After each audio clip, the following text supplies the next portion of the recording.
rahmatullahi wa barakatuh. Nahmaduhu wa nusalli ala rasulihil karim, amma ba'd. Fa'udhu billahi minash shaitanir rajim. La masjidun ussisa ala taqwa min awwal yawmin ahaqqu an taquma fihi rijalun yuhibbuna an yatatahharu wallahu yuhibbul mutahhirin. সম্মানিত উপস্থিতি, আমরা বিগত সপ্তাহে আলোচনা শুরু করেছিলাম Medina মুনাওয়ারার ফজিলত সম্পর্কে। তো সেখানে আমরা বেশ কয়েকটি পয়েন্ট নিয়ে আলোচনা করেছিলাম। মদিনা মুনাওয়ারার যে কয়েকটি নাম রয়েছে সেই নামগুলি আমরা উল্লেখ করেছিলাম। মদিনা মুনাওয়ারা, ইয়াসরিব, এরপর তওবা, তয়বা, আদ-দার, আল ঈমান, এই যে নামগুলি রয়েছে মদিনার, এই নামগুলি হলো কোরআন এবং সহিহ হাদিস দ্বারা সাব্যস্ত। এরপর মদিনা মুনাওয়ারা একটা নির্ধারিত একটা সীমা রয়েছে, সেই সীমাটাকে হারাম শরীফ বলা হয় তথা নিষিদ্ধ অঞ্চল বলা হয়। যেই অঞ্চলে যুদ্ধ বিগ্রহ করা হারাম, অন্য জায়গায়ও হারাম, তবে এখানে বিশেষভাবে হারাম করা হয়েছে। এখানে কোনো ব্যক্তি রক্তপাত ঘটালে, কাউকে হত্যা করলে তার শাস্তির পরিমাণ অন্য অঞ্চলে এই অপরাধটা করলে যে শাস্তি তার চেয়ে বহুগুণ বেশি প্রদান করা হবে। এবং এই নিষিদ্ধ অঞ্চলটা সম্পর্কে আমরা বলেছিলাম এটার সীমা হলো 12 মাইল তথা 15 কিলোমিটার ব্যাপী। তো দক্ষিণ থেকে আইর পর্বত থেকে, যেখানে মিকাত মসজিদ রয়েছে, সেই আইর পর্বত থেকে নিয়ে এই উহুদ পাহাড়ের পিছনে একটি পর্বত রয়েছে সাউর নামে, এই পর্যন্ত হলো হারামের সীমানা উত্তর দক্ষিণ। আর পূর্ব পশ্চিমের ক্ষেত্রে সীমানা হলো যে হাররাত ওয়াকিম এবং হাররাত ওয়াবারা, এই দুই হাররা তথা পাথরময়, কালো পাথরময় অঞ্চলের এই অঞ্চলটা হলো হারাম। তো এটা হলো পূর্ব পশ্চিমে হলো 6 কিলোমিটার ব্যাপী, আর উত্তর দক্ষিণ থেকে 12 কিলোমিটার। তো সব মিলিয়ে যেটা গড় দাঁড়ায় সেটা হলো 12 মাইল তথা 15 কিলোমিটার ব্যাপী এই অঞ্চলটা হলো নিষিদ্ধ অঞ্চল। এই অঞ্চলে যুদ্ধ বিগ্রহ করা যেমন ভাবে হারাম। এরপর এখানে যে সকল গাছপালা তরুলতা গজাবে, নিচ থেকে গজায় আল্লাহ তাআলা প্রদত্ত, সেই গাছপালা তরুলতা এগুলি কাটা যাবে না। এবং শুধুমাত্র ঘাস হিসেবে, যে ঘাসটা খাবার হিসেবে, গবাদি পশুর খাবার হিসেবে যেটা তুলে নেওয়া হবে, শুধুমাত্র সেটাই জায়েজ, অনর্থক ভাবে ঘাসও তোলা যাবে না। এরপর এখানকার গাছের পাতা ছেঁড়া যাবে না, এবং এখানে যে সকল পশু প্রাণী রয়েছে সেই সকল পশু প্রাণী তাড়িয়ে দেওয়া যাবে না, এবং পাশাপাশি এদেরকে শিকারও করা যাবে না। এবং পাশাপাশি আরেকটি বিষয় বলেছিলাম যে এখানে যে সকল মাছ রয়েছে, এখানে আপনারা জানেন বেশ কয়েকটি ওয়াদি রয়েছে। তো এই সীমানার মধ্যে যে সকল ওয়াদি রয়েছে সেই ওয়াদির মাছও শিকার করা যাবে না। তাহলে এইগুলি হলো হারাম, নিষিদ্ধ, তথা এই অঞ্চলের প্রাণী পশু পাখি সকলেই নিরাপদ, এখানকার মানুষও নিরাপদ। এই সকল মানুষের উপর আক্রমণ করা যাবে না। যদি কেউ আক্রমণ করে তাহলে তাদের শাস্তির পরিমাণ বেশি হবে অন্য অঞ্চলের চেয়ে। তাহলে এই নির্দিষ্ট যে হারামের সীমানা আমরা উল্লেখ করেছিলাম, সেই সীমানা সম্পর্কে আমরা একটা ধারণা পেয়েছিলাম। পাশাপাশি এই মদিনাটা হলো রাসূল সাল্লাল্লাহু আলাইহি ওয়াসাল্লামের হিজরতের অঞ্চল, এবং তিনি বলতেন আমি যদি হিজরত যদি না থাকতো তাহলে আমি এই মদিনার যে আউস খাজরাজ যারা রয়েছে আমি এদেরই অন্তর্ভুক্ত হতাম। অর্থাৎ হিজরত যদি জায়েজ না থাকতো ইসলামে, তাহলে আমার জন্ম কুরাইশদের মধ্যে হতো না, বরং আমার জন্ম হতো এই মদিনার আনসারদের মধ্যে। তো তাহলে হিজরত করে রাসূল সাল্লাল্লাহু আলাইহি ওয়াসাল্লাম এই মদিনাতে এসেছিলেন, এবং এই মদিনাকে বলা হয় আকিলাতুল কুরা, সকল অঞ্চলের উপর বিজয় লাভকারী গ্রাম হিসেবে রাসূল সাল্লাল্লাহু আলাইহি ওয়াসাল্লাম মদিনাকে আখ্যায়িত করেছেন। এবং পাশাপাশি রাসূল সাল্লাল্লাহু আলাইহি ওয়াসাল্লাম মদিনাকে অত্যন্ত ভালোবাসতেন, এবং তিনি নিজে দোয়া করেছেন মদিনার জন্য। এবং পাশাপাশি তিনি উহুদ পাহাড়ের দিকে তাকিয়ে তাবুক যুদ্ধের সময়, খয়বার যুদ্ধের সময় দূর থেকে যখন তিনি দেখলেন, তখন তিনি বলেছিলেন হাযা জাবালুন ইউহিব্বুনা ওয়া নুহিব্বু, এটা হলো এমন পাহাড় যে পাহাড় আমাদেরকে ভালোবাসে, আমরাও তাকে ভালোবাসি। তো এইভাবে মদিনার প্রতি রাসূল সাল্লাল্লাহু আলাইহি ওয়াসাল্লামের আলাদা একটা ভালোবাসা ছিল, আকর্ষণ ছিল। এবং পাশাপাশি এই মদিনার জন্য রাসূল সাল্লাল্লাহু আলাইহি ওয়াসাল্লাম দোয়া করেছেন। মক্কায় ইব্রাহিম আলাইহিস সালাম বরকতের যে দোয়া করেছেন তার দ্বিগুণ চেয়েছেন মদিনাবাসীর জন্য। অর্থাৎ এটা হলো দুনিয়াবি বরকত রাসূল সাল্লাল্লাহু আলাইহি ওয়াসাল্লাম কামনা করেছিলেন এবং এখানকার যে সকল ফলমূল রয়েছে, ফসল রয়েছে, সেই সকল ফলমূল এবং ফসলের জন্য আল্লাহ তাআলা দ্বিগুণ বরকত দান করেন, সেই দোয়া তিনি করেছিলেন। এবং এই দোয়াটা তিনি কোথায় করেছিলেন আমরা সেটাও বলেছিলাম। কয়েকবার তিনি করেছেন, তার মধ্যে একবার যেটা করেছিলেন সেটা হলো বদর যুদ্ধে যাওয়ার সময়, দ্বিতীয় হিজরিতে বদর যুদ্ধে যাওয়ার সময় তিনি বর্তমান যে তুর্কি মসজিদ রয়েছে, এই তুর্কি মসজিদের পাশে মসজিদে সুকিয়া রয়েছে, এই জায়গাটা ছিল সাদ বিন আবি ওয়াক্কাস রাদিয়াল্লাহু আনহুর ওই জায়গায়, ওখানে তিনি সৈন্যবাহিনী সুসজ্জিত করেন এবং সেই সময় তিনি ওযু করে এই কূপের পানি দ্বারা বিরে সুকিয়া, এই বিরে সুকিয়া থেকে তিনি পানি দ্বারা ওযু করে এখানে তিনি এই দোয়াটা করেছিলেন। সুতরাং এই বিষয়গুলি আমরা গত সপ্তাহের আলোচনায় জেনেছিলাম। পাশাপাশি আমরা জেনেছিলাম যে মদিনার যে ফজিলতের অন্তর্ভুক্ত হলো আমাদেরকে মদিনাতে অবস্থান করার ব্যাপারে রাসূল সাল্লাল্লাহু আলাইহি ওয়াসাল্লাম উদ্বুদ্ধ করেছেন, আমরা যেন মদিনাতে অবস্থান করি। এমনকি তিনি বলেছেন যদি কেউ মৃত্যুবরণ করতে চায় মদিনাতে তাহলে যেন সেটাই করে, অর্থাৎ আমরণ মৃত্যু পর্যন্ত যদি তোমাদের মধ্যে কারো পক্ষে মদিনাতে অবস্থান করা সম্ভব হয় তাহলে সেজন্য মদিনাতে থাকে, কেননা ফাইন্নী আকুলু লাহু শাফিয়ান ইয়াউমাল কিয়ামা আও শাহিদা, কেননা কিয়ামত দিবসে আমি তার সপক্ষে সুপারিশ করব অথবা সাক্ষ্য প্রদান করব। সুতরাং রাসূল সাল্লাল্লাহু আলাইহি ওয়াসাল্লাম মদিনাতে অবস্থানের ব্যাপারে আমাদেরকে উদ্বুদ্ধ করেছেন এবং পাশাপাশি মদিনাবাসীর জন্য বরকতের দোয়া করেছেন। এবং এই মদিনাতে দাজ্জাল প্রবেশ করতে পারবে না এবং পাশাপাশি তাউন প্রবেশ করতে পারবে না। তাউন মহামারী, তবে এটা সাধারণ কোনো মহামারী না। আমরা বলেছিলাম এই তাউনের কিছু বিশেষ গুণাগুণ রয়েছে, সেই গুণাগুণ বিশিষ্ট মহামারী মদিনায় প্রবেশ করবে না। আর সেটার আলামত হিসেবে কি বলেছিলাম? তাউন কাকে বলে? ফোড়া বিশিষ্ট, ফোড়া মানুষের হাতে, বগলে অথবা পায়ে যে ফোড়ার মতো এরকম উঠবে এবং ওই ফোড়া ওঠার পর মানুষ মারা যাবে, এটা হলো আলামত তাউনের।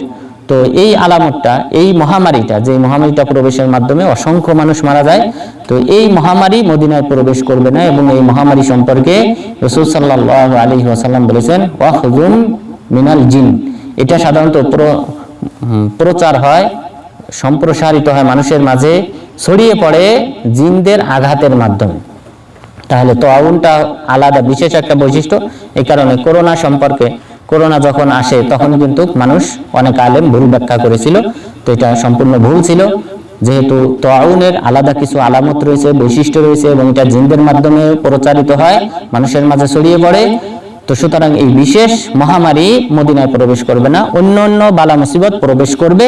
সেই সম্পর্কে আমরা কয়েকটি হাদিস উল্লেখ করেছিলাম।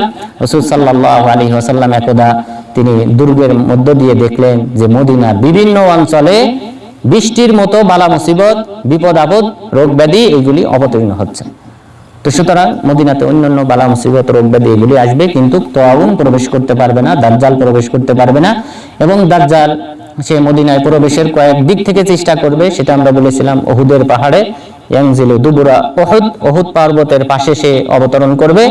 যেহেতু উহুদ পাহাড় এটা কিন্তু সীমানার মধ্যে, সুতরাং সে সীমানায় প্রবেশ করতে পারবে না, এর পিছনে সে অবস্থান করবে, প্রবেশের চেষ্টা করবে, কিন্তু ফেরেশতাগণ তাকে তাড়িয়ে দিবে।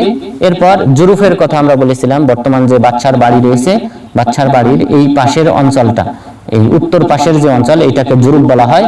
তো এই অঞ্চলের কোনো এক জায়গায় এসে সে মদিনায় প্রবেশের চেষ্টা করবে, যেটা সহিহ মুসলিমে উল্লেখ করা হয়েছে, কিন্তু প্রতিবারই ফেরেশতাগণ তাকে তাড়িয়ে দেবেন।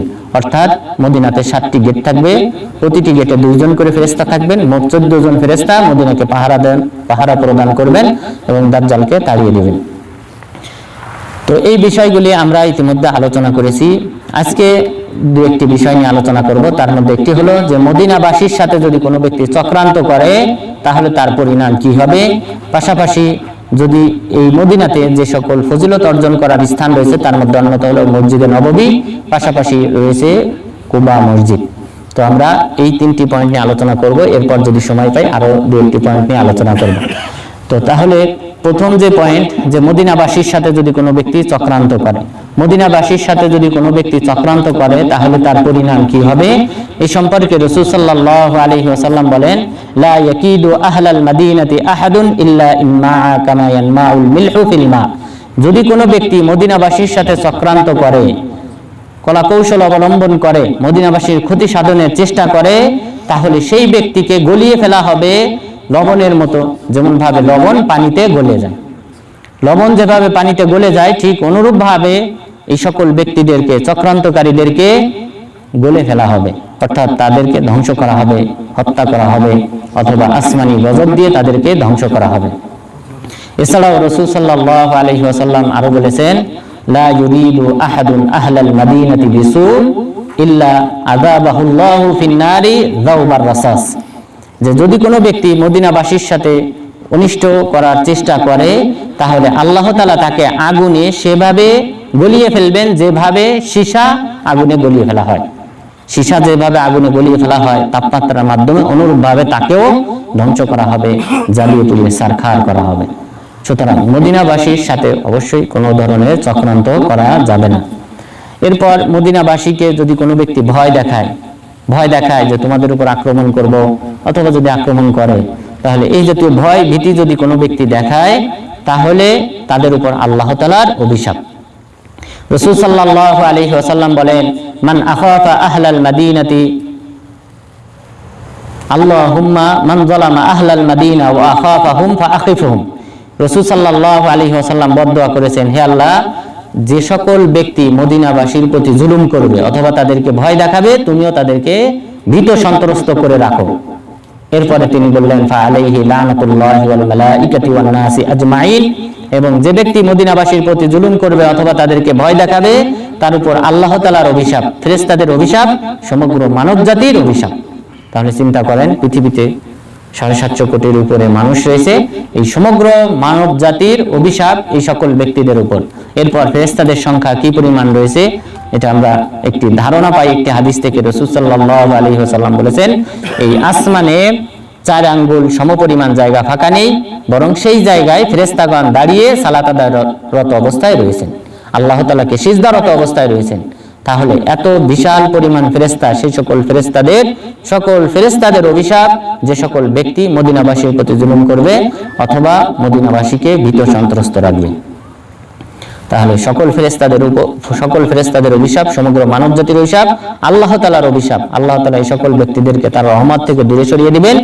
এরপর রাসূল সাল্লাল্লাহু আলাইহি ওয়াসাল্লাম বললেন, লা ইয়াকবালুল্লাহু মিনহু সারফান ওয়ালা আদলা, আল্লাহ তাআলা ওই ব্যক্তির কোনো ফরজ এবং নফল সালাত কোনোটাই কবুল করবেন না। এটা আরো বড় ধরনের শাস্তি। যে ব্যক্তি মদিনাবাসীর সাথে চক্রান্ত করবে তাদের জন্য বড় ধরনের শাস্তি হলো আল্লাহ তাআলা তার ফরজ এবং নফল কোনো ধরনের ইবাদত কবুল করবেন না। সুতরাং এই ব্যক্তির পরিণাম কি হবে? সুতরাং অবশ্যই মদিনাবাসীকে আল্লাহ তাআলা সম্মানিত করেছেন, মদিনাবাসীদেরকে একটা নির্দিষ্ট একটা সেফটি অঞ্চল দান করেছেন, হারাম শরীফ দান করেছেন। সুতরাং এই মদিনাবাসীর উপর আক্রমণ করা যাবে না। এই কারণে জাবের বিন আব্দুল্লাহ রাদিয়াল্লাহু আনহু যখন তিনি দেখলেন মুসলিম বিন উকবা এর নেতৃত্বে ইয়াজিদ বিন মুয়াবিয়া যখন সৈন্যবাহিনী প্রেরণ করলো 63 হিজরিতে মদিনাবাসীর উপর আক্রমণ করার জন্য, তখন তিনি বদদুয়া দিলেন এই সৈনিকের উপর এবং এই আমিরের উপর, মুসলিম বিন উকবার উপর, এবং তিনি বললেন, আমি রাসূল সাল্লাল্লাহু আলাইহি ওয়াসাল্লামকে বলতে শুনেছি, মান আখাফা আহলাল মাদিনাতি ফাকাদ আখাফা মা বাইনা জামবি, যে ব্যক্তি মদিনাবাসীকে ভীত সন্ত্রস্ত করলো সে প্রকৃতপক্ষে আমার ডান এবং বামের লোকদেরকে সে ভীত সন্ত্রস্ত করলো, আমার দুই পাশের লোকদেরকে সে প্রকৃতপক্ষে ভীত সন্ত্রস্ত করলো। তাহলে মদিনাবাসীকে ভীত সন্ত্রস্ত করা মানেই হলো রাসূল সাল্লাল্লাহু আলাইহি ওয়াসাল্লামকে ভীত সন্ত্রস্ত করা। এই কারণে জাবের বিন আব্দুল্লাহ রাদিয়াল্লাহু আনহু যখন ওই আমিরের কথা শুনতে পেলেন, মুসলিম বিন উকবা তিনি সৈন্যবাহিনী নিয়ে মদিনাবাসীর উপর আক্রমণ করবেন 63 হিজরিতে, তখন লোকজন বলল যে মদিনাবাসীর উপর যেহেতু আক্রমণ করবে আপনি নিরাপদ কোনো অঞ্চলে চলে যান। তখন তিনি অন্ধ ছিলেন, ওই সময় ওই বয়সে তিনি অন্ধ হয়ে গেছিলেন।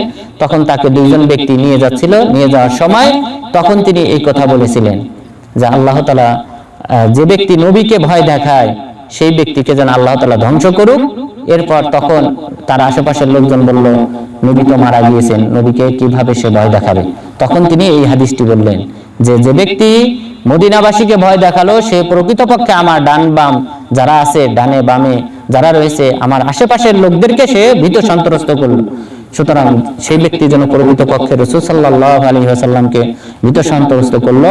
এই কারণে তাদের শাস্তির পরিমাণ বেশি উল্লেখ করা হয়েছে। তাদের ফরজ এবং নফল ইবাদত কবুল হবে না, পাশাপাশি আল্লাহ তাআলার অভিশাপ, ফেরেশতাদের অভিশাপ, সমগ্র মানব জাতির অভিশাপ। এরপর আমাদের দ্বিতীয় যে পয়েন্ট, যে মদিনার ফজিলতের অন্যতম যে স্থান, যে যার মাধ্যমে আমরা অধিক সওয়াব অর্জন করতে পারি, সেই স্থানটা হলো মসজিদে নববী। মসজিদে নববীর অবস্থান থাকাটাই, এই মদিনাতে মসজিদে নববীর থাকাটাই, এটাই হলো মদিনার একটা বিশেষ ফজিলত। যে মসজিদে আমরা গত আলোচনায় বলেছিলাম, রাসূল সাল্লাল্লাহু আলাইহি ওয়াসাল্লাম বলেছেন, মা বাইনা বাইতি ওয়া মিনবারি রাওযাতুম মিন রিয়াজিল জান্নাহ ওয়া মিনবারি আলা হাউজি।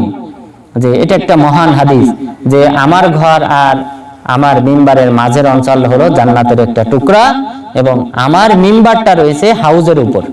অর্থাৎ প্রত্যেক নবীকে আল্লাহ তাআলা যে হাউসটা দান করবেন, সেই হাউসটা হবে, রাসূল সাল্লাল্লাহু আলাইহি ওয়াসাল্লাম বললেন, আমাকে যে হাউসটা দেওয়া হবে সেই হাউসটা হবে আমার যে মিম্বারটা রয়েছে এই মিম্বারের এখানেই, অর্থাৎ দূরের কোনো অঞ্চলে না, বরং রাসূল সাল্লাল্লাহু আলাইহি ওয়াসাল্লাম এই মদিনাতেই, এখানেই হাসরের ময়দানে তার উম্মতের হাতে এই হাউজের পানি তুলে দিবেন। সুতরাং এই স্থানটা হলো সেই স্থান। সুতরাং এই মদিনার এই অবস্থানটা, এই জায়গাটা থাকাটা, এটা হলো বিরাট একটা ফজিলত। বরং আলেমদের মধ্যে ঐক্যমত হয়েছে যে এই রওজা যে অঞ্চলটি, অর্থাৎ 4টা খুঁটি, সামনের দিক থেকে যদি আপনারা হিসাব করেন মোট 4টা খুঁটি, এবং ওখানে এই খুঁটিগুলোর রং কিন্তু আলাদা রং দেওয়া আছে।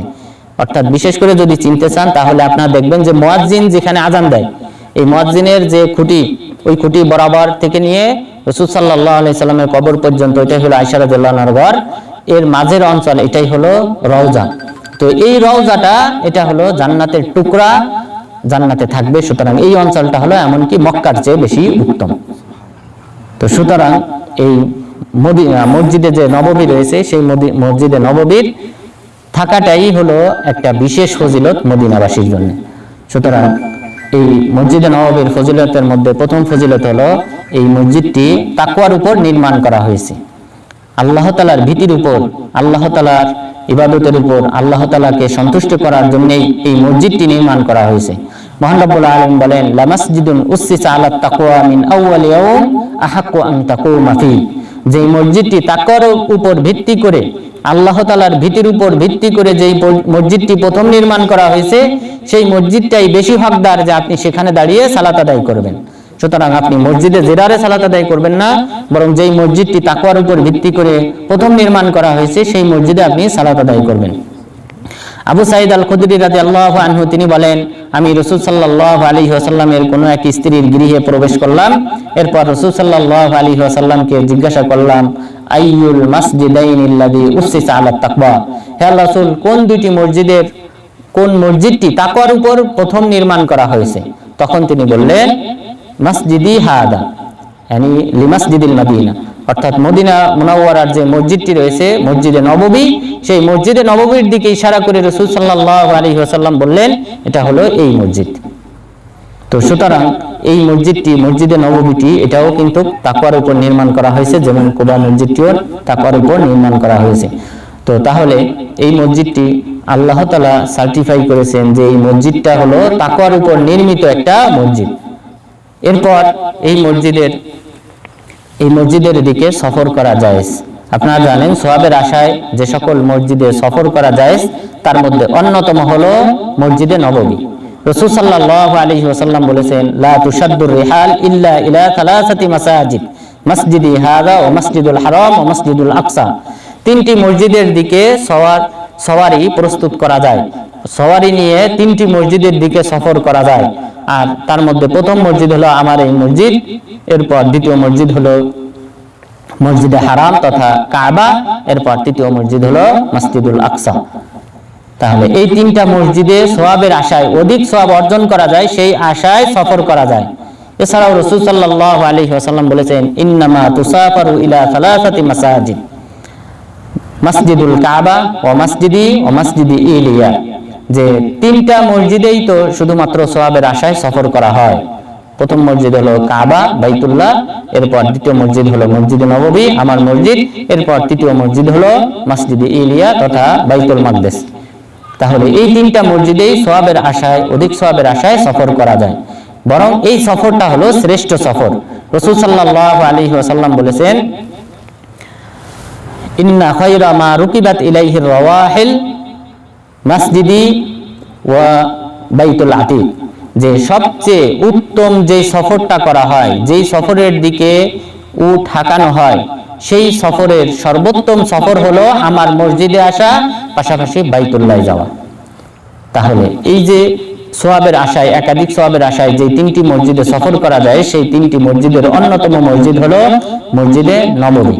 তাহলে মসজিদে নববী এটি তাকওয়ার উপর নির্মাণ করা হয়েছে এবং পাশাপাশি অধিক সওয়াব অর্জনের আশায় মসজিদে নববীতে আসা যায়, সফর করা যায়। এরপর তৃতীয় যে ফজিলত তা সেটাই হলো সবচেয়ে গুরুত্বপূর্ণ ফজিলত, সেটা হলো এখানে যদি সালাত আদায় করা হয় তাহলে 1000 রাকাত সালাত আদায় করার সমান সওয়াব দান করা হয়। এটাই হলো মসজিদে নববীর সবচেয়ে বড় ফজিলত। এই সম্পর্কে রাসূল সাল্লাল্লাহু আলাইহি ওয়াসাল্লাম বলেন, সালাতুন ফি মাসজিদি হাযা খায়রুম মিন আলফি সালাতিন ফীমা সাওয়া ইল্লাল মাসজিদাল হারাম। আমার মসজিদে সালাত আদায় করাটা এটা হলো অন্যান্য মসজিদে সালাত আদায় করার চেয়ে 1000 গুণ বেশি সওয়াবপূর্ণ। তাহলে 1000 গুণ বেশি সওয়াব দান করা হয় অন্য সাধারণ মসজিদে। আমরা যে এখানে মুসাল্লায় সালাত আদায় করলাম অথবা আশেপাশে যে সকল মসজিদ রয়েছে, এই সকল মসজিদে সালাত আদায় করার চেয়ে 1000 গুণ বেশি সওয়াব দান করা হয়। এরপর রাসূল সাল্লাল্লাহু আলাইহি ওয়াসাল্লাম এই যে এই মসজিদে সালাত আদায় করলে 1000 গুণ বেশি সওয়াব দান করা হয়, এটার কারণ কি? কারণ হিসেবে আবু হুরায়রা রাদিয়াল্লাহু আনহু তিনি বলেন, সালাতুন ফি মাসজিদি হাযা খায়রুম মিন আলফি সালাতিন ইল্লাল মাসজিদাল হারাম ফা ইন্না রাসূলুল্লাহি সাল্লাল্লাহু আলাইহি ওয়াসাল্লাম আখিরুল আম্বিয়া ওয়া আন্না মাসজিদাহু আখিরুল মাসাজিদ। যে আবু হুরায়রা রাদিয়াল্লাহু আনহু কারণ উল্লেখ করলেন যে এই মসজিদে নববীতে এসে সালাত আদায় করলে 1000 গুণ সওয়াব দান করা হয় অন্যান্য মসজিদের চেয়ে। এর কারণ হলো এই মসজিদটি হলো আমাদের শেষ নবী মুহাম্মদ সাল্লাল্লাহু আলাইহি ওয়াসাল্লামের হাতে নির্মিত। মুহাম্মদ সাল্লাল্লাহু আলাইহি ওয়াসাল্লাম হলেন নবীদের সর্বশেষ নবী, আর তার হাতে নির্মিত সর্বশেষ মসজিদ হলো মসজিদে নববী। সুতরাং এরপরে উনি মারা যাওয়ার পরে আর কোনো নবীর হাতে কোনো মসজিদ নির্মাণ হবে না। সুতরাং এটা যেহেতু নবীর হাতে নির্মিত সর্বশেষ মসজিদ, সুতরাং সেই কারণে এই মসজিদের সওয়াবের পরিমাণ বৃদ্ধি করে দেওয়া হয়েছে। এরপর রাসূল সাল্লাল্লাহু আলাইহি ওয়াসাল্লাম আরো বলেছেন, সালাতুন ফি মাসজিদি হাযা আফদালু মিন আলফি সালাতিন ফীমা সাওয়া ইল্লাল মাসজিদাল হারাম ওয়া সালাতুন ফি মাসজিদিল হারামি আফদালু মিন মিআতি আলফি সালাতিন ফীমা সাওয়া। যে আমার মসজিদে সালাত আদায় করলে 1000 গুণ বেশি সওয়াব দান করা হয়, আর বাইতুল্লাহ যদি সালাত আদায় করা হয় তাহলে 1 লক্ষ গুণ বেশি সওয়াব দান করা হয়। তাহলে বাইতুল্লাহ সালাত আদায় করলে 1 লক্ষ গুণ বেশি সওয়াব দান করা হয়, আর মসজিদে নববীতে সালাত আদায় করলে এখানে 1000 গুণ বেশি সওয়াব দান করা হয়। তো 1 লক্ষ গুণ বাইতুল্লাহর যে ফজিলত, এটা তো আলাদা বিশেষ ফজিলত। তো আমি একটা পরিসংখ্যান করেছিলাম যে মাত্র 7 ওয়াক্ত সালাত যদি কোনো ব্যক্তি বাইতুল্লাহ আদায় করে, তো হাজীগণ যারা আছেন বা ছিলেন, তো এর পাশাপাশি যারা উমরায় আসেন তারা সাধারণত বাইতুল্লাহ সালাত আদায় করেন। ওখানে মাত্র যদি কোনো ব্যক্তি 7 ওয়াক্ত সালাত আদায় করে তাহলে 342 বছর অন্য যে কোনো মসজিদে সালাত আদায় করার চেয়ে বেশি সওয়াবপূর্ণ। তাহলে আমরা এত বয়স পাই না, তো 7 ওয়াক্ত মাত্র সালাত আদায় করলে আমাদেরকে এই কয়েকশো বছর ইবাদত করার চেয়ে বেশি সওয়াব দান করা হয়। এটা হলো বিশেষ সুযোগ হাজীদের, উমরাকারীদের এবং পাশাপাশি মদিনায় যারা অবস্থান করতেছেন, মক্কায় যারা অবস্থান করতেছেন, তাদের জন্য এটা হলো বিশেষ সুযোগ যে আপনি যদি আল্লাহ তাআলার একনিষ্ঠ বান্দা হন, আল্লাহ তাআলার সন্তুষ্টির উদ্দেশ্যে যদি সওয়াব অর্জন করতে চান এবং যদি অগ্রগামী বান্দা হতে চান, আপনি যদি মসজিদে নববীকে, বাইতুল্লাহকে যদি কাজে লাগান, তাহলে আপনার সমপরিমাণ সওয়াব অন্য দেশে অবস্থানকারী কখনোই অর্জন করতে পারবে না। সে 100 বছর বয়স পেলেও আপনি যদি মাত্র কয়েক ওয়াক্ত সালাত আদায় করেন তাহলে তার চেয়ে সওয়াবের দিক থেকে আপনি অগ্রগামী হবেন। সুতরাং আমাদের সবাইকে কিন্তু মসজিদে নববীকে কাজে লাগাতে হবে, সবাইকে চেষ্টা করতে হবে মসজিদে নববীতে গিয়ে সালাত আদায় করার এবং 1000 রাকাত সমপরিমাণ সওয়াব অর্জন করার। আল্লাহ তাআলা যেন আমাদের সবাইকে সেই তৌফিক দান করেন, আমিন। এরপর এই মসজিদে নববীতে সালাত আদায় করাটা, এটা কিন্তু বাইতুল মাকদেসে সালাত আদায় করার চেয়েও বেশি উত্তম। রাসূল সাল্লাল্লাহু আলাইহি ওয়াসাল্লাম এই বিষয়ে স্পষ্টভাবে বলেছেন।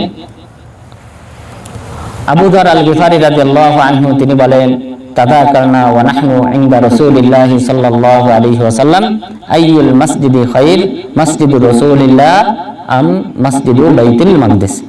যে আমরা সাহাবাগণ রাসূল সাল্লাল্লাহু আলাইহি ওয়াসাল্লামের মজলিসে আমরা আলোচনা করতেছিলাম, পরস্পরের সাথে আলোচনা করতেছিলাম কোন মসজিদটা উত্তম, মসজিদে নববী নাকি বাইতুল মাকদিস। তখন রাসূল সাল্লাল্লাহু আলাইহি ওয়াসাল্লাম বললেন, সালাতুন ফি মাসজিদি আফদালু মিন আরবা'i সালাতিন ফি। আমার এই মসজিদে সালাত আদায় করাটা হলো 4 গুণ বেশি সওয়াব সম্পূর্ণ বাইতুল মাকদিসে সালাত আদায় করার চেয়ে। তাহলে বাইতুল মাকদিসে সালাত আদায় করার চেয়ে 4 গুণ বেশি সওয়াব অর্জন করা যাবে যদি আমরা মসজিদে নববীতে সালাত আদায় করি। তো 4 গুণ যদি আমরা এখন 4 দিয়ে যদি আমরা 1000 কে ভাগ দিই তাহলে কত আসে? 250 রাকাত। তাহলে বাইতুল মাকদিসে সালাত আদায় করার এটাই একমাত্র সহিহ হাদিস।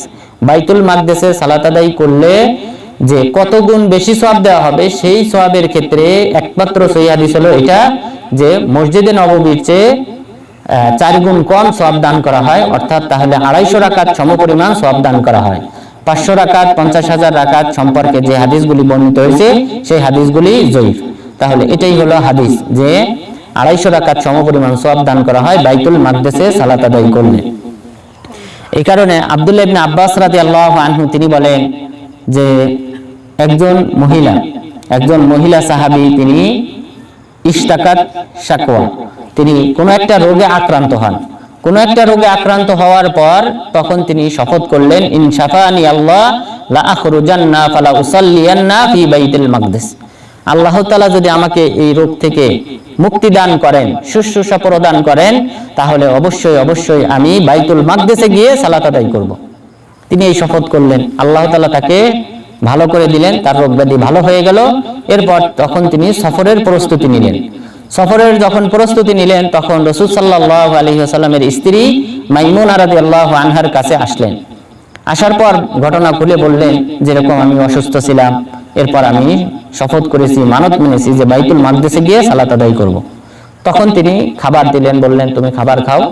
এরপর খাবার শেষ হওয়ার পর তখন তিনি বললেন, তুমি সল্লি ফি হাদাল মসজিদ, তুমি রাসূল সাল্লাল্লাহু আলাইহি ওয়াসাল্লামের এই মসজিদে সালাত আদায় করো, কেননা আমি রাসূল সাল্লাল্লাহু আলাইহি ওয়াসাল্লামকে বলতে শুনেছি আমার এই মসজিদে সালাত আদায় করাটা হলো অন্য মসজিদের চেয়ে 1000 গুণ বেশি সওয়াব সম্পূর্ণ।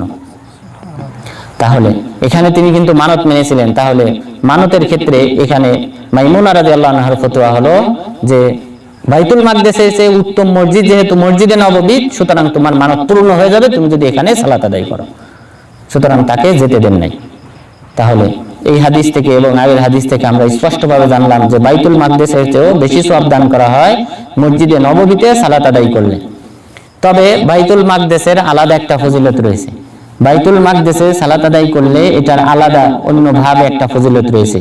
তাহলে সংখ্যার দিক থেকে যে কত গুণ বেশি সওয়াব দেওয়া হবে সেই দিক থেকে মসজিদে নববী অগ্রগামী, কিন্তু অন্য আরেকটা দিক থেকে বাইতুল মাকদিস অগ্রগামী। সেটা হলো রাসূল সাল্লাল্লাহু আলাইহি ওয়াসাল্লাম বলেন, ইন্না দাউদা ইবনে সুলাইমান আলাইহিস সালাম লাম্মা বানা বাইতুল মাকদিস সাআলাল্লাহ আযজা ওয়া জাল্লা খিলালান থালাথা। যে দাউদ আলাইহিস সালাম তিনি যখন বাইতুল মাকদিস নির্মাণ করলেন তখন তিনি আল্লাহ তাআলার কাছে 3টা দোয়া করলেন। সাআলাল্লাহ আযজা ওয়া জাল্লা হুকমান ইসাদিফু হুকমাহু, যে আল্লাহ তাআলার কাছে এমন হুকুম চাইলেন, এমন ফয়সালা চাইলেন যে ফয়সালাটা আল্লাহ তাআলার ফয়সালার সমপর্যায়ের, এমন ফয়সালা তিনি কামনা করলেন, আল্লাহ তাআলা তাকে দান করলেন। ওয়া সাআলাল্লাহ আযজা ওয়া জাল্লা মুলকান লা ইয়ানবাগি লিআহাদিন মিন বাদি, এবং তিনি এমন সাম্রাজ্য চাইলেন যে এই সাম্রাজ্য, রাষ্ট্র পরিচালনা যেটা আল্লাহ তাআলার অপর কোনো নবীকে, অপর কোনো ব্যক্তিকে পরবর্তীতে আর কাউকে দান করবেন না। তা আল্লাহ তাআলা তাকে এমন সাম্রাজ্য দান করেছিলেন যে তিনি মাত্র তখতিতে উঠে তিনি কিন্তু 1 মাসের রাস্তা সকালে এবং সন্ধ্যায় 1 মাসের রাস্তা তিনি কিন্তু এই বাতাসে অতিক্রম করতেন। তো আল্লাহ তাআলা তাকে এমন ক্ষমতা দান করেছিলেন, রাষ্ট্র পরিচালনা করার ক্ষমতা দিয়েছিলেন যেটা পরবর্তীতে অন্য কোনো নবীকে দেন নাই। তিনি পিপলিকা, পশু পাখি এদের ভাষা বুঝতেন। এটা আল্লাহ তাআলার বড় নিয়ামত যেটা অন্য কাউকে দেওয়া হয় না। তো আল্লাহ তাআলা তার এই দোয়াটা কবুল করেছেন। এরপর তৃতীয় তিনি বললেন, ওয়াসাল্লাল্লাহু আযজা ওয়া জাল্লা হিনা ফারাগা মিন বিনাই বাইতুল মাকদিস, বাইতুল মাকদিস নির্মাণ যখন শেষ করলেন তখন তিনি দোয়া করলেন যে সাআলাল্লাহু আযজা ওয়া জাল্লা আল্লা ইয়াতিয়াহু আহাদুন লা ইয়ানহাদু ইল্লা সালা আই ইউখরিজাহু কায়াউমিন ওয়ালাদাতহু উম্মু, যে তিনি দোয়া করলেন যে হে আল্লাহ, যদি কোনো ব্যক্তি এই বাইতুল মাকদেসে আসে শুধুমাত্র সালাত আদায় করার উদ্দেশ্যে, তাহলে তুমি তাকে ফিরিয়ে দিবে যেভাবে তার মা তাকে নিষ্পাপ করে ভূমিষ্ঠ করেছে, অনুরূপ নিষ্পাপ করে তুমি তাকে ফিরিয়ে দিবে। রাসূল সাল্লাল্লাহু আলাইহি ওয়াসাল্লাম বললেন, আম্মাসনাতান ফাকাদ উতিয়া, যে প্রথম যে দুইটা দোয়া করেছেন সেটা আল্লাহ তাআলা তাকে দান করেছেন, আমি আশা করি তৃতীয় দোয়াও আল্লাহ তাআলা কবুল করেছেন। সুতরাং আল্লাহ তাআলা তৃতীয় দোয়া যদি কবুল করেন, তাহলে বাইতুল মাকদেসে গিয়ে কোনো ব্যক্তি যদি সালাত আদায় করে, আল্লাহ তাআলা সেই ব্যক্তিকে নিষ্পাপ করে ফিরিয়ে দিবেন, অর্থাৎ তার পাপ সমূহকে আল্লাহ তাআলা ক্ষমা করে দেবেন, যেমন ভাবে হজ করলে আল্লাহ তাআলা সেই বান্দার পাপ সমূহ ক্ষমা করে দেন। সুতরাং এই দিক থেকে বাইতুল মাকদেসে সালাত আদায় করাটা ফজিলতপূর্ণ, অর্থাৎ সংখ্যার দিক থেকে কম হলেও এখানে সুলাইমান আলাইহিস সালামের যে দোয়া রয়েছে সেই দোয়ার বরকতে আল্লাহ তাআলা সেই ব্যক্তিকে নিষ্পাপ করে ফিরিয়ে দিবেন। আল্লাহ তাআলা যেন বাইতুল মাকদেসে আমাদের মুসলিমদেরকে নিরাপদে সালাত আদায় করার তৌফিক দান করেন, আমিন। ইহুদিদের কবল থেকে আল্লাহ তাআলা যেন এই মসজিদকে মুক্ত করেন, আমিন। এরপর এই মসজিদে নববীতে সালাত আদায় করার বা মসজিদে নববীর আলাদা একটা ফজিলত হলো, এখানে কোনো ব্যক্তি যদি ইলম অর্জন করে তাহলে সেই ব্যক্তি যেন আল্লাহর রাস্তায় জিহাদকারী। রাসূল সাল্লাল্লাহু আলাইহি ওয়াসাল্লাম বললেন, মান জাআ ফি মাসজিদি হাযা লাম ইয়াতিহি ইল্লা লিখাইরিন ইয়াতাআল্লামাহু আও ইউআল্লিমাহু কানা কাল মুজাহিদি ফি সাবিলিল্লাহ। যদি কোনো ব্যক্তি আমার এই মসজিদে নববীতে আসে এবং তার আসার উদ্দেশ্য যদি হয় শুধুমাত্র কোনো ইলম অর্জন করা, কল্যাণকর বিষয়ের জ্ঞান অর্জন করা, অথবা কোনো ব্যক্তিকে শিক্ষা প্রদান করা, তাহলে সেই ব্যক্তি হলো আল্লাহর রাস্তায় জিহাদকারীর সমান। তাহলে আল্লাহর রাস্তায় জিহাদ করার ফজিলত অনেক। এই সম্পর্কে আমরা দু একটা হাদিস মাঝে মধ্যে উল্লেখ করেছিলাম। রাসূল সাল্লাল্লাহু আলাইহি ওয়াসাল্লাম বলেছেন, মাওকিফু সাআতি সাবিলিল্লাহ খায়রুম মিনাদ দুনিয়া ওয়া মা ফিহা, যে এক মুহূর্ত এই জিহাদের ময়দানে অবস্থান করাটা হলো এই আসমান জমিনের মাঝে যত সম্পদ রয়েছে সবগুলির চেয়ে বেশি মূল্যবান। তাহলে আসমান জমিনে কি পরিমাণ সম্পদ রয়েছে, এই জমিনের কি পরিমাণ মূল্য, এই যে মাজারাটা, এই মাজারাটার মূল্য কত, এরপর এই যে শহরের জমিগুলি, এগুলির মূল্য কত, কি পরিমাণ স্বর্ণ জমা রয়েছে এই সকল রাষ্ট্রের মধ্যে, এই যে পৃথিবীতে যে রাষ্ট্রগুলি রয়েছে তাদের হাতে কি পরিমাণ রৌপ্য রয়েছে, কি পরিমাণ সম্পদ রয়েছে, এই সকল সম্পদের চেয়েও বেশি উত্তম হলো শুধুমাত্র একটা মুহূর্ত আল্লাহর রাস্তায় অতিবাহিত করা। এরপর লাইলাতুল কদর বাইতুল্লাহ উদযাপন করা। বাইতুল্লাহ যদি কোনো ব্যক্তি ইবাদতরত অবস্থায় লাইলাতুল কদর পায়, তার চেয়ে বেশি উত্তম হলো আল্লাহর রাস্তায় একটি মুহূর্ত অতিবাহিত করা। তাহলে জিহাদের সাথে অন্য কোনো আমলের ফজিলতের তুলনা হয় না। তো সুতরাং সেই ফজিলতের সমপরিমাণ সওয়াব আল্লাহ তাআলা দান করবেন মসজিদে নববীতে এসে যে সকল ব্যক্তিরা ইলম অর্জন করবে, কোরআন হাদিস শিক্ষা করবে। এই মসজিদে নববীতে দার্স হয়, ফজরের পরে দার্স হয়, হালাকা হয়, দার্স দেওয়া হয় বিভিন্ন বিষয়ে। এরপর মাগরিবের পরে হয়, আসরের পরে হয়, ইশার পরে হয়। তো এই সকল দার্সে অবশ্যই আপনারা বসার চেষ্টা করবেন, এখান থেকে ইলম অর্জন করার চেষ্টা করবেন। কেননা রাসূল সাল্লাল্লাহু আলাইহি ওয়াসাল্লাম ওই ব্যক্তিকে, ওই ইলম অর্জনকারীকে আল্লাহর রাস্তায় জিহাদকারীর সাথে তুলনা করেছেন। সুতরাং এই সওয়াব অর্জন করার জন্য আমাদের উচিত মসজিদে নববীতে গিয়ে ইলম অর্জন করা। আল্লাহ তাআলা যেন আমাদেরকে সেই তৌফিক দান করেন, আমিন। এরপর এই মদিনাতে যে সকল মসজিদ রয়েছে ফজিলতপূর্ণ মসজিদ, তার মধ্যে অন্যতম হলো কুবা মসজিদ। তো এই কুবা মসজিদ এটাও তাকওয়ার উপর নির্মিত প্রথম মসজিদ। এই সম্পর্কেই প্রকৃতপক্ষে এই আয়াতটা অবতীর্ণ হয়েছে।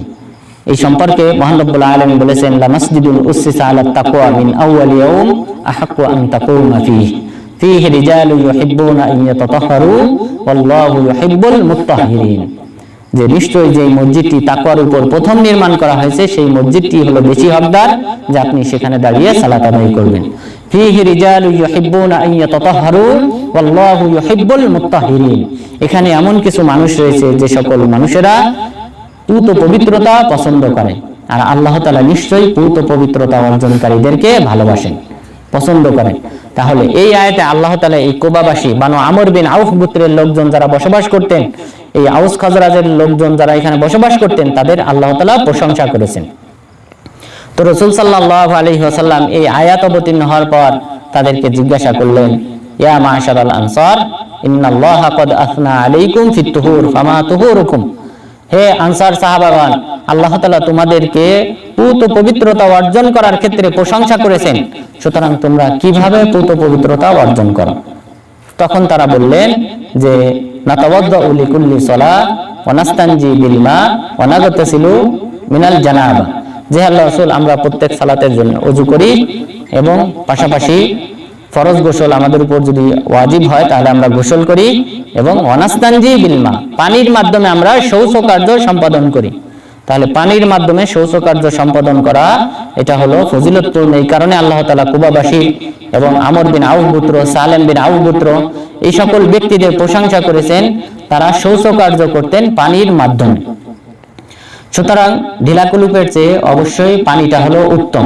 ঢিলাকুলুপ ব্যবহার করা যায়, ঢিলাকুলুপের মাধ্যমেও পূত পবিত্রতা অর্জন হয়, টিস্যু ব্যবহার করার মাধ্যমেও পূত পবিত্রতা অর্জন হয়। তবে আমাদের দেশে যে ঢিলাকুলুপ নিয়ে হাঁটাহাঁটি করা হয় এটা বেহায়াপনা, নির্লজ্জতা, এটা অবশ্যই বর্জন করতে হবে। রাস্তার পাশে এখানে লোকজন, এখানে অধিকাংশ মসজিদ রাস্তার পাশে, এবং রাস্তার পাশে এই পেশাব পায়খানা থেকে বের হয়ে এইভাবে লজ্জা স্থান ধরে হাঁটাহাঁটি করা, নারীরা ওখান দিয়ে হেঁটে যায় এবং তবুও সে এইভাবে হাঁটাহাঁটি করে 40 কদম হাঁটাহাঁটি করে। ইসলাম ইয়াকিনের উপর প্রতিষ্ঠিত, ইসলাম কোনো সন্দেহের উপর প্রতিষ্ঠিত না। ইসলাম আপনি পানি ব্যবহার করেছেন, ঢিলাকুলুপ ব্যবহার করেছেন, পরিষ্কার হয়ে গেছে। এখন আপনি সন্দেহ করে শয়তানের ওয়াসওয়াসাকে কাজে লাগিয়ে যে না জানি রয়ে গেছে, পেশাবের সিটা বেরিয়ে যাবে, এই সন্দেহের উপর ইসলাম প্রতিষ্ঠিত না, বরং ইসলাম হলো ইয়াকিনের উপর প্রতিষ্ঠিত। এই কারণে যখন সাহাবাগণ অভিযোগ করলেন যে আল্লাহর রাসূল আমরা যখন সিজদারত অবস্থায় থাকি তখন মনে হয় যেন আমাদের বায়ু বের হয়ে গেছে, তখন আমরা কি করব? অনেক সাহাবী বললেন যে আল্লাহর রাসূল যখন আমরা সিজদায় যাই তখন মনে হয় যেন বায়ু বের হয়েছে, নামাজরত অবস্থায় যখন থাকি মনে হয় বায়ু বের হয়েছে, আমরা কি করব? তখন তিনি কি বললেন যে যতক্ষণ পর্যন্ত না শব্দ শুনবে অথবা দুর্গন্ধ পাবে ততক্ষণ পর্যন্ত সালাত পরিত্যাগ করবেন। তার মানে ইয়াকিন, আপনি শব্দ পেয়েছেন বায়ু বের হয়েছে, আপনি দুর্গন্ধ পেয়েছেন বায়ু বের হয়েছে, ইয়াকিন। কিন্তু সন্দেহ করে যে বায়ু বের হলো কিনা, এই সন্দেহের উপর ইসলাম প্রতিষ্ঠিত না, ইসলাম হলো ইয়াকিনের উপর প্রতিষ্ঠিত। সুতরাং এইভাবে নির্লজ্জ ভাবে, বেহায়াপনা ভাবে এই ঢিলাকুলুপ নিয়ে হাঁটাহাঁটি করা যাবে না। তবে ঢিলাকুলুপ ব্যবহার করা যায় এবং টিস্যু ব্যবহার করার মাধ্যমেও পূত পবিত্রতা অর্জন করা যায়। এটা রাসূল সাল্লাল্লাহু আলাইহি সাল্লাম তিনি ব্যবহার করেছেন। তবে সর্বোত্তম হলো পানি ব্যবহার করা, যে কারণে আল্লাহ তাআলা এই বানু আমর বিন আউফ পাশাপাশি সালেম বিন আউফ গোত্রের এই সাহাবাদেরকে আল্লাহ তাআলা প্রশংসায় ভাসিয়েছেন এবং তাদের কথা উল্লেখ করেছেন যে তারা পূত পবিত্রতা অর্জন করে। এবং এখানে কিন্তু একটা কারণও উল্লেখ করা হয়েছে যে শৌচ কার্যের মাধ্যমে যে তারা এই পূত পবিত্রতা করার কারণে আল্লাহ তাদের প্রশংসা করেছেন। এটা রাসূল সাল্লাল্লাহু আলাইহি ওয়াসাল্লাম বললেন, তারা যখন উত্তর দিলেন তখন তিনি বললেন ফাহুয়া যাক ফাআলাইকুম, এটা হলো এই কারণেই আল্লাহ তোমাদের প্রশংসা করেছেন, সুতরাং তোমরা এটা ধরে রাখো, তোমরা এইভাবেই শৌচ কার্য করবে, এইভাবেই তোমরা পানির ব্যবহারের মাধ্যমে শৌচ কার্য করবে এবং তোমরা ফরজ গোসল হলে ফরজ গোসল করবে এবং প্রত্যেক সালাতের জন্য ওযু করবে, এই আমলগুলি তোমরা ধরে রাখবে। এরপর আরেকটি কারণ অপর রাওয়ায়াতে উল্লেখ করা হয়েছে যে সাহাবাগণ তারা বললেন লা না'লামু ইল্লা শাইআন ইল্লা আন্নাহু কানা লানা জিরানুন মিনাল ইয়াহুদ কানু ইস্তানজুনা বিল মা, যে হে আল্লাহর রাসূল আমাদের কোনো কারণ জানা নাই যে কারণে আল্লাহ আমাদের প্রশংসা করেছেন, তবে এটা হতে পারে যে আমাদের প্রতিবেশী ইহুদিরা তাদেরকে আমরা দেখেছি যে তারা ইস্তানজুনা আদবারহুম বিল মা, আমরা দেখেছি তারা পানির মাধ্যমে তাদের শৌচ কার্য সম্পন্ন করে থাকে। তারা যখন পায়খানায় যায় তখন তারা পানির মাধ্যমে শৌচ কার্য কমপ্লিট করে এবং এটা আমরা দেখলাম এবং এটা আমরা আমল করেছি। তাহলে এই হাদিসে স্পষ্ট যে প্রকৃতপক্ষে আল্লাহ তাআলা এই কুবাবাসী প্রশংসা করেছেন এই শৌচ কার্যের কারণে এবং সেটা ছিল পানি ব্যবহার করার মাধ্যমে, সুতরাং এটা হলো উত্তম।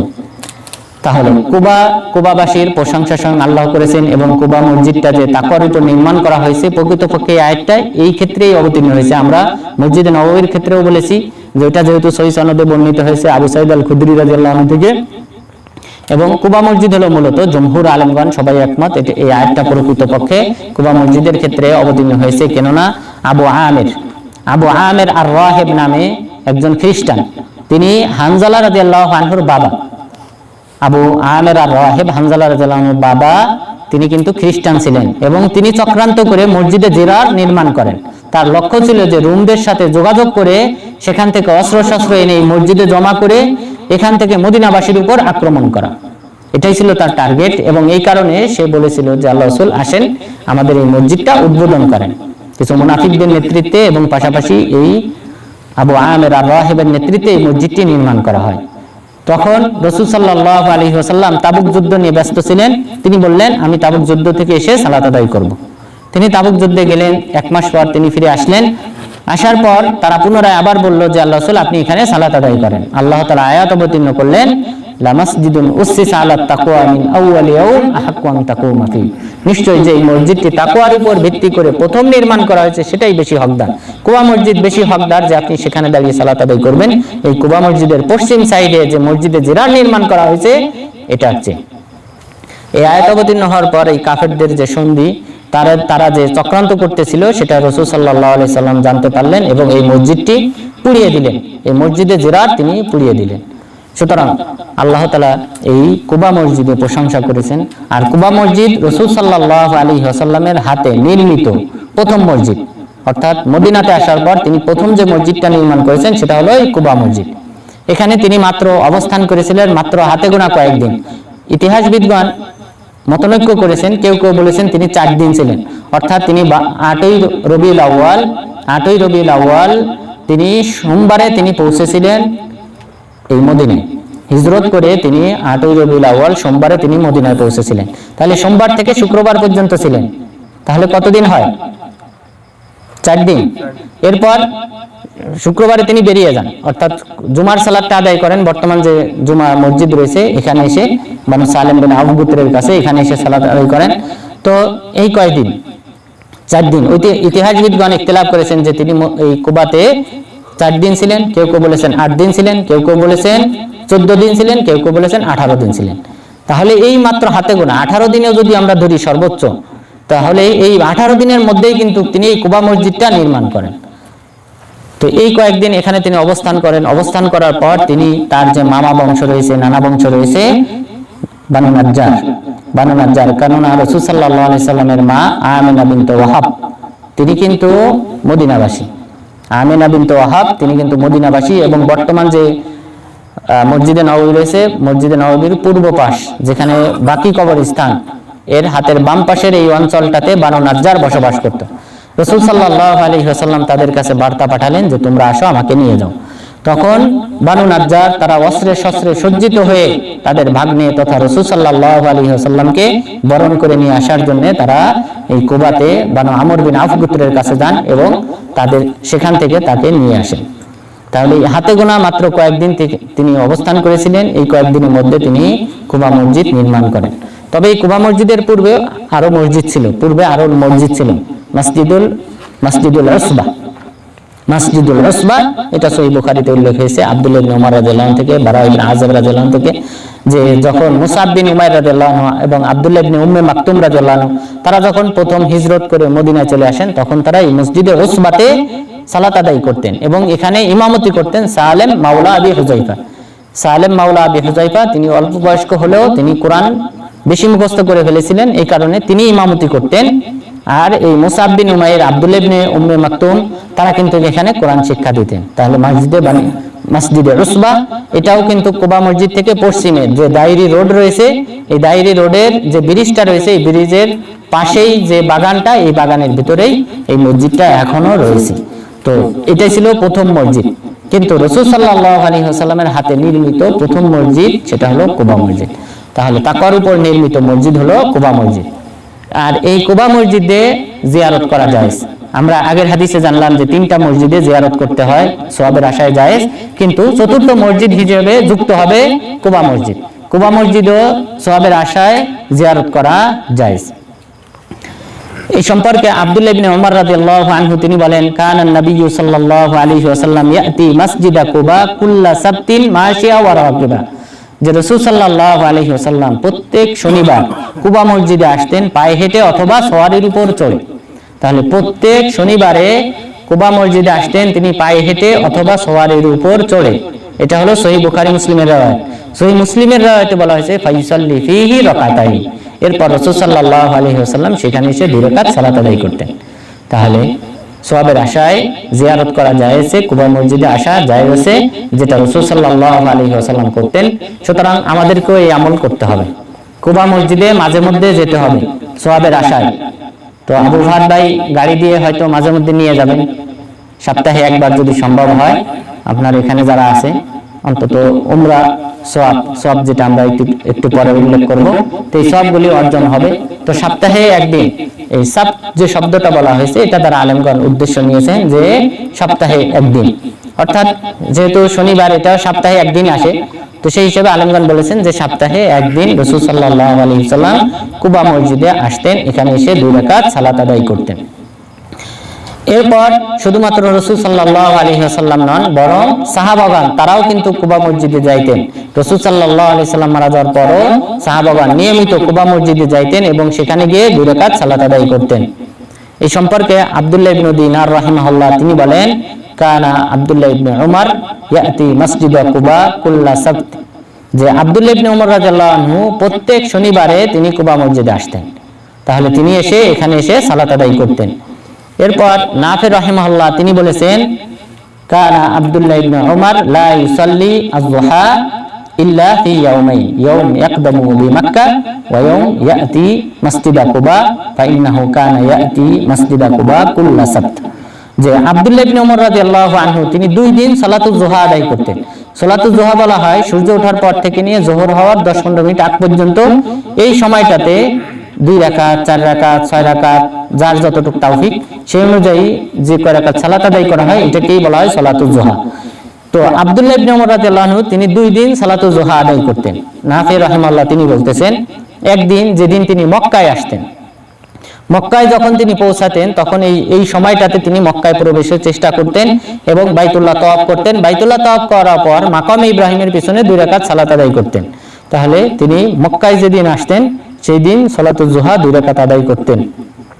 এরপর 2 রাকাত তিনি আদায় করতেন যেদিন কুবা মসজিদে আসতেন, কেননা তিনি প্রত্যেক শনিবারে কুবা মসজিদে আসতেন এবং সেখানে এসে এই সালাতুল যুহার নিয়ত করে 2 রাকাত সালাত আদায় করতেন। তাহলে আব্দুল্লাহ ইবনে উমর রাদিয়াল্লাহু আনহু তিনিও কিন্তু মাঝে মধ্যে অর্থাৎ প্রত্যেক সপ্তাহে তিনি কিন্তু কুবা মসজিদে আসতেন এবং এখানে এসে সালাত আদায় করতেন। এরপর আব্দুল্লাহ ইবনে মাখরামা ইবনে কায়েস রাদিয়াল্লাহু আনহু তিনি বলেন যে আমি এই মসজিদে বানু আমর বিন আউফ গোত্রের মসজিদ তথা কুবা মসজিদে সালাত আদায় করে আমি বের হলাম। বের হওয়ার পর আমি আমার যে খচ্চর ছিল সেই খচ্চরের উপর ছিলাম, খচ্চরের উপর চড়ে আমি আসতেছিলাম। আসার সময় আমি দেখলাম আব্দুল্লাহ ইবনে উমর রাদিয়াল্লাহু আনহু তিনি পায়ে হেঁটে কুবা মসজিদের দিকে যাচ্ছেন। তাকে দেখে আমি আমার এই খচ্চর থেকে নেমে পড়লাম।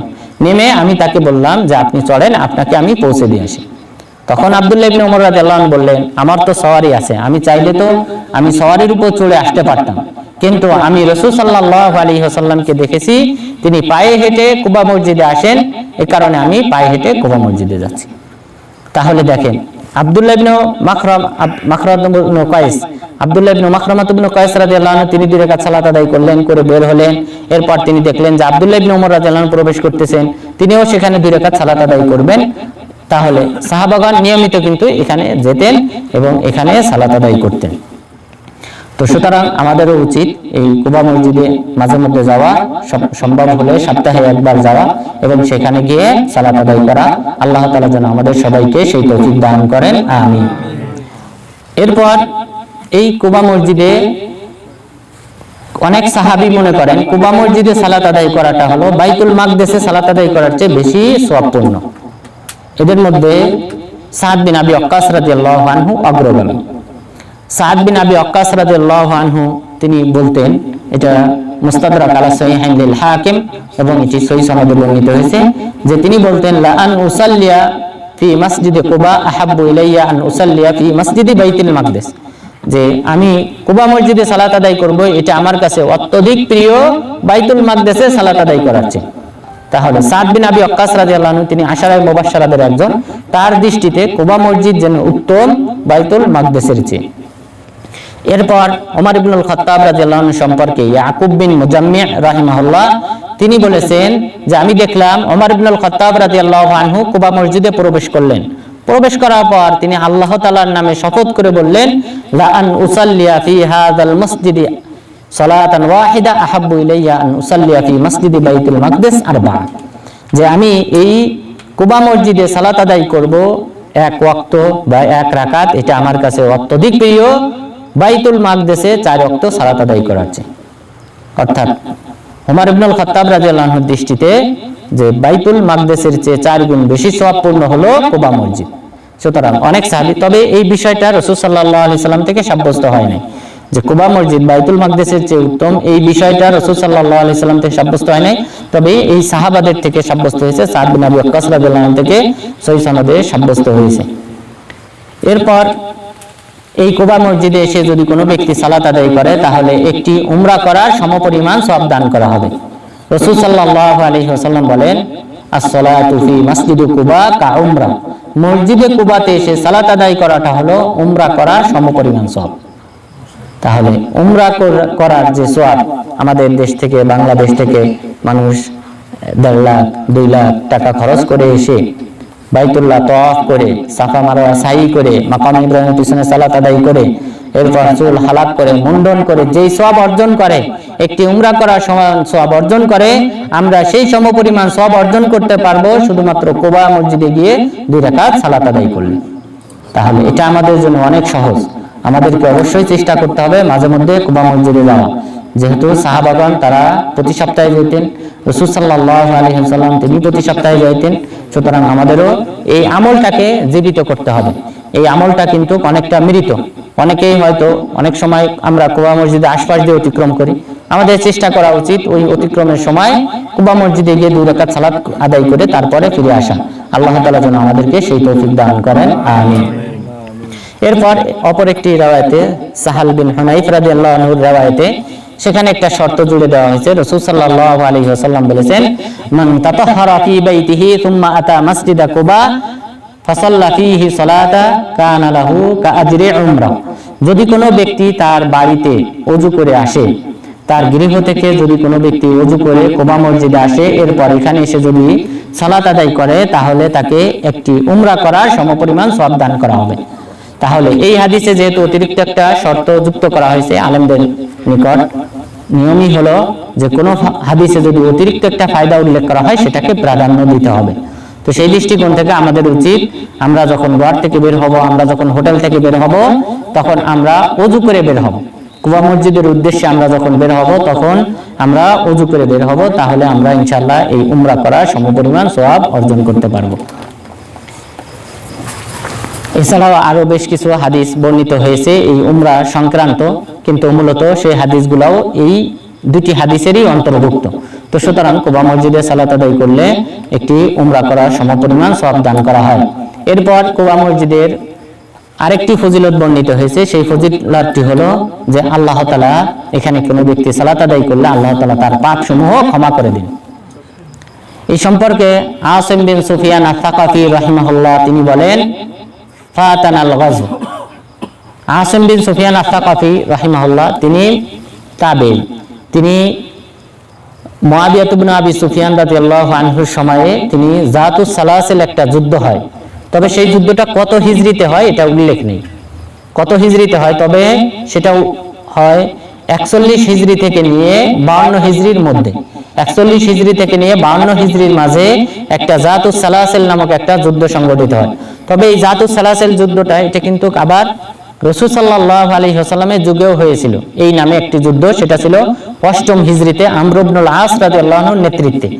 তবে এখানে এই হাদিসে যে যুদ্ধের কথা বলা হচ্ছে সেই যুদ্ধটা, সেই জাতুস সালাসিল যুদ্ধটা এটা সংগঠিত হয়েছিল মুআবিয়া রাদিয়াল্লাহু আনহুর সময়ে, এবং সেটা সংগঠিত হয়েছিল 41 হিজরি থেকে নিয়ে 52 হিজরির মধ্যে। সেই যুদ্ধে আবু আইয়ুব আল আনসারী রাদিয়াল্লাহু আনহু, উকবা ইবনে আমির রাদিয়াল্লাহু আনহু তারা উপস্থিত ছিলেন। তো সেই যুদ্ধের সেনানায়ক ছিলেন, সেনাপতি ছিলেন এই আসিম বিন সুফিয়ান আস-সাকাফি। তিনি বলেন, আমরা যুদ্ধের প্রস্তুতি নিয়ে আমরা শত্রুদের অপেক্ষায় ছিলাম, কিন্তু শত্রুরা আসে নাই। তো সুতরাং যুদ্ধ তো আর হলো না। তখন তিনি বলতেছেন, ফাতানাল গাজু, আমাদের যুদ্ধটা ছুটে যায়। ছুটে যাওয়ার পর আমরা মুআবিয়া রাদিয়াল্লাহু আনহুর কাছে ফিরে আসি, শাম দেশে ফিরে আসি। ফিরে আসার পর ওই মজলিসে আমি দেখলাম যে আবু আইয়ুব আল আনসারী রাদিয়াল্লাহু আনহু রয়েছেন, উকবা ইবনে আমির রাদিয়াল্লাহু আনহু রয়েছেন, তারা উপস্থিত রয়েছেন। তখন আমি বললাম, এই সেনাপতি তিনি বলতেছেন, আমি বললাম যে ফাতানাল গাজু ওয়াকাদ উখবিরনা আন্নাহু মান সাল্লা ফিল মাসাজিদিল আরবা গুফিরা লাহু যামবু, যে আমাদের তো যুদ্ধটা ছুটে গেছে, তো আমরা এটার রিকভারি কিভাবে করতে পারি? আমি তো শুনেছি যে যদি কোনো ব্যক্তি 4টি মসজিদে সালাত আদায় করে তাহলে আল্লাহ তাআলা তার গুনাহসমূহ ক্ষমা করে দিবেন, আমি তো এটা জানি। তো তার মানে আসিম বিন সুফিয়ান আস-সাকাফি তিনি চাইতেছেন যে যেহেতু যুদ্ধ ছুটে গেছে তাহলে আমি বাইতুল মাকদেসে যাই, সেখানে গিয়ে সালাত আদায় করি, এরপর বাইতুল্লাহ গিয়ে সালাত আদায় করি, মসজিদে নববীতে এসে সালাত আদায় করি এবং কুবা মসজিদে এসে সালাত আদায় করি, তাহলে আল্লাহ তাআলা আমার গুনাহসমূহ ক্ষমা করে দিবেন। এই কথা বলার পর তখন আবু আইয়ুব আল আনসারী রাদিয়াল্লাহু আনহু বললেন, হে ভাতিজা, আমি কি তোমাকে এর চেয়ে আরো সহজ আমলের সংবাদ দেব না, যে কারণে আল্লাহ তোমার গুনাহসমূহ ক্ষমা করে দিবেন? তখন তিনি বললেন, হ্যাঁ বলেন। তখন তিনি বললেন, মান তাওয়াদ্দা কামা উমির ওয়া সাল্লা কামা উমির গুফিরা লাহু মা কদ্দামা মিন আমাল, যে যদি কোনো ব্যক্তি যেভাবে ওযু করতে নির্দেশ দেওয়া হয়েছে সেভাবে ওযু করে, রাসূল সাল্লাল্লাহু আলাইহি ওয়াসাল্লামের পদ্ধতি অনুযায়ী যদি কেউ ওযু করে, এরপর যেভাবে সালাত আদায় করতে বলা হয়েছে সেভাবে যদি সালাত আদায় করে, অর্থাৎ রাসূল সাল্লাল্লাহু আলাইহি ওয়াসাল্লামের পদ্ধতি অনুযায়ী যদি কেউ সালাত আদায় করে, আল্লাহ তাআলা তার পূর্বের গুনাহসমূহ ক্ষমা করে দেন। তো তাহলে এই হাদিসে যে বলা হলো 4টি মসজিদে সালাত আদায় করলে পাপসমূহ ক্ষমা করে দেওয়া হয়, চতুর্থ মসজিদ হলো কোনটা? আমাদের আলোচ্য বিষয় কোনটা? চতুর্থ মসজিদ কুবা। তাহলে কুবাতে এসে সালাত আদায় করলে, আর বাকি 3টা মসজিদ আপনাদের সবার কাছে প্রসিদ্ধ, তাহলে এই 4 মসজিদে সালাত আদায় করলে আল্লাহ তাআলা গুনাহসমূহ ক্ষমা করে দেন। তাহলে আমরা অতিরিক্ত আরেকটা ফজিলত জানলাম যে কুবা মসজিদে এসে সালাত আদায় করলে আল্লাহ তাআলা গুনাহ ক্ষমা করেন, এরপর কুবা মসজিদে এসে সালাত আদায় করলে একটি উমরা করার সমপরিমাণ সওয়াব দান করা হয়। তাহলে এইভাবে কুবা মসজিদের ব্যাপারে নানানবিধ ফজিলত বর্ণিত হয়েছে, গুরুত্ব বর্ণিত হয়েছে, এবং রাসূল সাল্লাল্লাহু আলাইহি ওয়াসাল্লাম ইঙ্গিত দিয়েছেন যে এখানে এই মসজিদে অনেক কল্যাণ নিহিত রয়েছে। এই সম্পর্কে আবু সাঈদ আল খুদরি রাদিয়াল্লাহু আনহু তিনি বলেন, ইমতারা রাজুলুন মিন বানি খুদরা ওয়া রাজুলুন মিন বানি আমর বিন আউফ, যে বানু খুদরা গোত্রের একজন ব্যক্তি এবং বানু আমর বিন আউফ গোত্রের একজন ব্যক্তি, তারা দুইজন দ্বন্দ্ব করলো যে কোন মসজিদটা উত্তম, মসজিদে নববী উত্তম নাকি কুবা মসজিদ উত্তম, কোন মসজিদটা তাকওয়ার উপর নির্মাণ করা হয়েছে, এই মর্মে তারা দুইজন ইখতিলাফ করলো, দ্বন্দ্ব করলো। দ্বন্দ্ব করার পর তারা উভয় রাসূল সাল্লাল্লাহু আলাইহি ওয়াসাল্লামের কাছে আসলেন। আসার পর রাসূল সাল্লাল্লাহু আলাইহি ওয়াসাল্লাম বললেন, হুয়া যাক ওয়া ফি যাকা খায়রুন কাসীর, যে তাকওয়ার উপর নির্মিত যে মসজিদ সেটা হলো আমার এই মসজিদ, অর্থাৎ মসজিদে নববী। আর কুবা মসজিদ সম্পর্কে বললেন, ওয়া ফি যাকা খায়রুন কাসীর, ওই মসজিদের মধ্যে নানাবিধ কল্যাণ নিহিত রয়েছে, মুসলিম উম্মতের অনেক কল্যাণ নিহিত রয়েছে। তাহলে অনেক কল্যাণের মধ্যে আমরা যেটা জানতে পারলাম যে উমরা করার সমান সওয়াব, পাশাপাশি বান্দাদের পাপসমূহ ক্ষমা করা। এই কারণে সাদ বিন আবি ওয়াক্কাস রাদিয়াল্লাহু আনহু তিনি বলতেন, লাউ ইয়ালামুন নাসু মা ফি কুবা লাযরাবু ইলাইহা আকবাদাল ইবিল, মানুষ যদি জানতো যে কুবা মসজিদে এসে সালাত আদায় করলে কি পরিমাণ সওয়াব অর্জন হয়, তাহলে তারা তাদের সওয়ারিকে, তাদের উটকে এই কুবা মসজিদ মুখী করত, অর্থাৎ তারা সফর করত কুবা মসজিদের দিকে এবং কুবা মসজিদে এসে তারা এখানে এসে সালাত আদায় করত। তাহলে এই কুবা মসজিদে এসে সালাত আদায় করলে নানাবিধ উপকারিতা রয়েছে, যে সম্পর্কে রাসূল সাল্লাল্লাহু আলাইহি ওয়াসাল্লাম আমাদেরকে অবহিত করেছেন। উমরা করার সমান সওয়াব দেওয়া হয়, পাশাপাশি আমাদের পাপসমূহ ক্ষমা করা হয়। সুতরাং আল্লাহ তাআলা যেন আমাদের সবাইকে কুবা মসজিদে এসে সালাত আদায় করার তৌফিক দান করেন, আমিন। তাহলে আজকের আলোচনায় আমরা 3টি পয়েন্ট জানলাম। যে প্রথম পয়েন্ট, মদিনাবাসীর সাথে যদি কোনো ব্যক্তি চক্রান্ত করে তাহলে আল্লাহ তাআলা তাকে গলিয়ে ফেলবেন, তাকে ধ্বংস করবেন, যেভাবে পানিতে লবণ গলে যায় অনুরূপভাবে, অথবা আল্লাহ তাআলা তাকে ধ্বংস করবেন সেভাবে যেভাবে সীসা আগুনে গলে যায়, সীসা যেভাবে আগুনে গলে যায় সেভাবেও আল্লাহ তাআলা তাকে ধ্বংস করবেন, এবং পাশাপাশি লবণ যেভাবে পানিতে গলে যায় সেভাবে আল্লাহ তাআলা তাকে ধ্বংস করবেন। মদিনাবাসীকে যদি কোনো ব্যক্তি ভয়ভীতি দেখায় তাহলে তার উপর আল্লাহ তাআলার অভিশাপ, ফেরেশতাদের অভিশাপ, সমগ্র মানব জাতির অভিশাপ, এবং পাশাপাশি ওই ব্যক্তিদের ফরজ এবং নফল কোনো ইবাদত কবুল হবে না। এরপর আমরা দ্বিতীয় যে পয়েন্ট জানলাম যে মসজিদে নববী, এটার বিরাট গুরুত্ব রয়েছে। এখানে মিম্বার রয়েছে, যে মিম্বারের স্থানে হবে হাউস। আল্লাহ তাআলা পরকালে যে হাউস স্থাপন করবেন, সকল নবীকে দান করবেন, আমাদের নবীকে যে হাউসটা দান করবেন সেটা কিন্তু এই মদিনাতে, মসজিদে নববীতে, এবং পাশাপাশি যে মিম্বারটা যেখানে রয়েছে রওজা, সেই রওজার মধ্যে এখানেই কিন্তু স্থাপন করা হবে। এখান থেকেই রাসূল সাল্লাল্লাহু আলাইহি সাল্লাম তার উম্মতকে কিন্তু আবে হায়াত বলা হয়, যে পানি পান করলে আর কখনোই সে তৃষ্ণার্ত হবে না, সেই পানিটা এখান থেকেই তিনি পান করাবেন।